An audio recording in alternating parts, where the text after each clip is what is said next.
even though it introduces a new crop of fans to its hummable soundtrack. Dear Evan Hansen is the perfect example of why every hit Broadway musical shouldn't be made into a movie.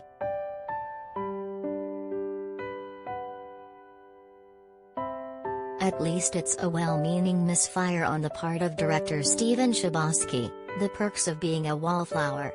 On paper, bringing back the aspects that rocketed Evan Hansen to Hamilton-esque popularity and a raft of Tony Awards, from the beloved Bench Pasek and Justin Paul songs to the OG Evan, Ben Platt, seems like a sure thing, especially tossing in Amy Adams and Julianne Moore.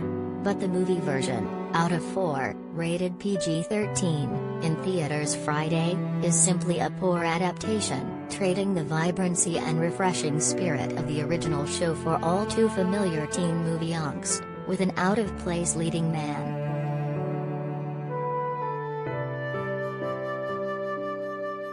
Dear Evan Hansen director has no doubts about Ben Platt's casting.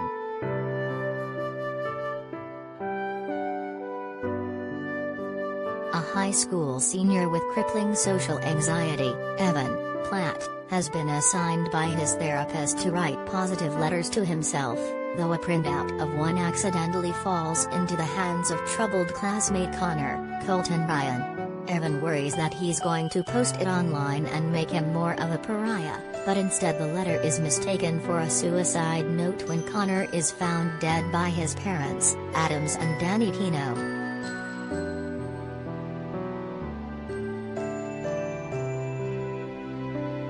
The Dear Evan Hansen letter and the fact that Connor had signed Evan's arm cast, how it was broken is a mystery slowly revealed in the film, leads Connor's mom to believe that Evan was their son's only friend. A concocted relationship that Evan furthers first because it seems to help the family, including Connor's sister, and Evan's crush, Zoe, Caitlin DeVere, but as the lie grows out of control, he also finds increased popularity.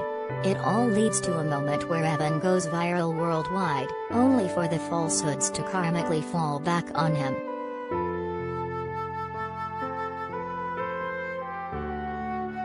All the best movies we saw at Toronto Film Festival, including Dear Evan Hansen.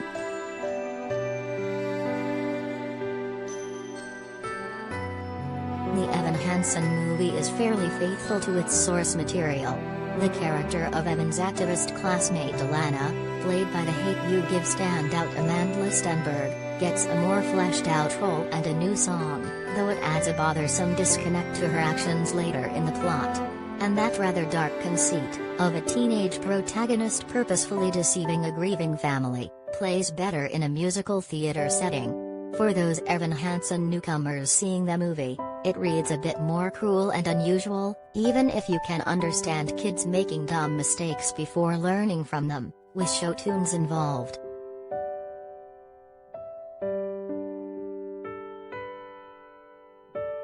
And Platt can still belt those earworming, poppy songs like a champ.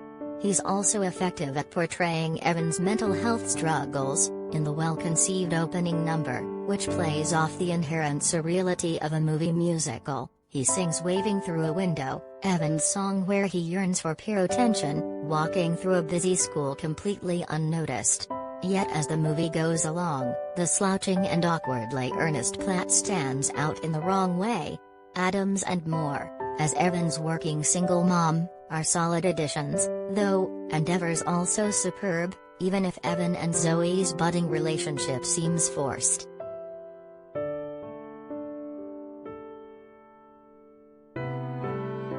The biggest problem, though, isn't that Platt's too old for the part, though that doesn't help, it's the adaptation itself. Instead of embracing the nuance of the show, Chbosky has made an overlong young adult drama with some people randomly singing in it. The Sincerely Me sequence, where Evan and his friend Jared, Nick Dodoni, fashion fake emails between Evan and Connor, is the one moment that most captures the joyous nature of the Broadway musical but is so unlike the entire rest of the movie, which painfully devolves into a teen movie slog.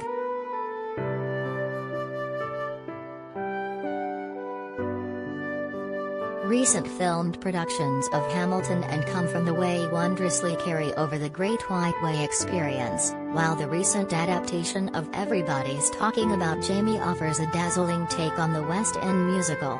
Dear Evan Hansen frustratingly falls in between, espousing the importance of empathy and connection but in a disappointing package.